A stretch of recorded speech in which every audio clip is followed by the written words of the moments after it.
Hello, this is Seeds in 60 Seconds. And if you want to make a lifetime supply of food that just multiplies like crazy, that you can do for get started just a few dollars, then keep watching. I'll show you how to do it. And it'll provide you with most of your food groups except protein. Start with let me introduce you to the humble crop called a sweet potato. Now, we find them in stores. They come red skinned, yellow fleshed. This one here is a white fleshed sweet potato. And here's your typical orange flesh sweet potato. Now I've got some toothpicks poked into them for a reason. Sweet potatoes are propagated through taking cuttings off sprouts that come out of them. Now, so let's get these potatoes. These potatoes I went to the store to show you how this can be done. And for Thanksgiving dinner, bought 3 sweet potatoes: a red skinned one, a normal traditional orange one, and then your standard white skinned one, or standard white sweet potato. Now, you take these potatoes. Somebody said it only cost me $1 or $2. That's not much at all. Consider you can get a lifetime supply of food from these if you sprout them and then maintain the sprouts. You're going to start by putting the toothpicks into the side here, like this right here. Stick them in.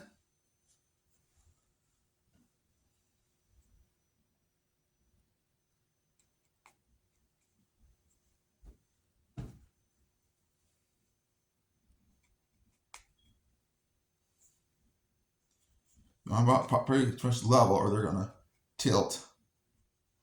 Now I'm going to stick this in a jar like this. Now I'm going to fill the jar with water. The bottom hangs down about halfway down, but the jar about this high. It may take a week or 2 to get them to sprout. The biggest thing to do is keep them in a room that's above 50 degrees. If it's 60 or 70, that's far more ideal. You'll probably want 65 to 70 in the low 70s. Upper 60s, low 70s is probably best. Sweet potatoes are one of the few crops the root crops that actually do better when you actually have them, keep them warm. Drop below 50, they'll rot. Most root crops stay better if they're below 50. Sweet potatoes are not one of those crops. Now, the neat thing with this is when these things start sprouting, the sprouts will grow roots. You can break the sprouts off them and plant the sprouts into pots, and they will just grow like abundantly. Now, the best thing you want to make sure you preferably get vining sweet potatoes. For anyone that's produced mature vines, and you just take cuttings off the vines, you can cut the vines back, and it won't hurt the production of sweet potato. And all those cuttings can be put in the ground or in new pots, and it will just grow more sweet potatoes. Now, the leaves of sweet potato are edible. They're highly nutritious and are preferred as food even above spinach in some countries like Kenya. And so half your food value in a sweet potato is actually in the leaves.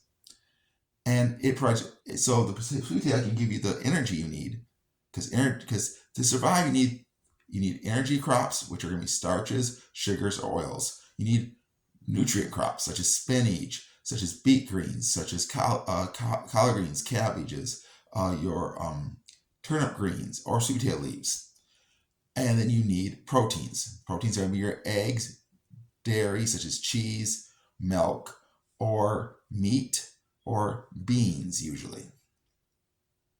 Now, sweet potatoes are going to provide you 2 of those right off the bat.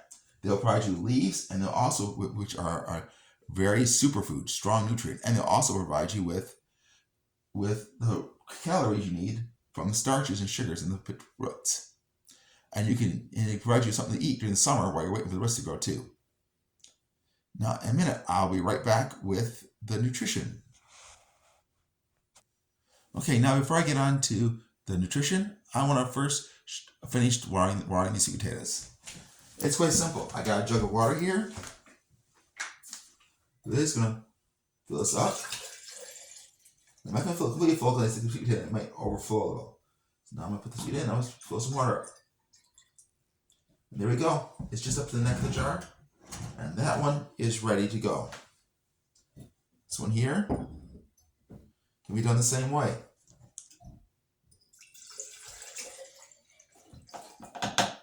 Now here's an exciting thing. I'll have to get more water for the rest of them. Here's an exciting thing about sweet potatoes. Sweet potatoes are extremely nutritious, and especially when you start eating the leaves as well as the roots.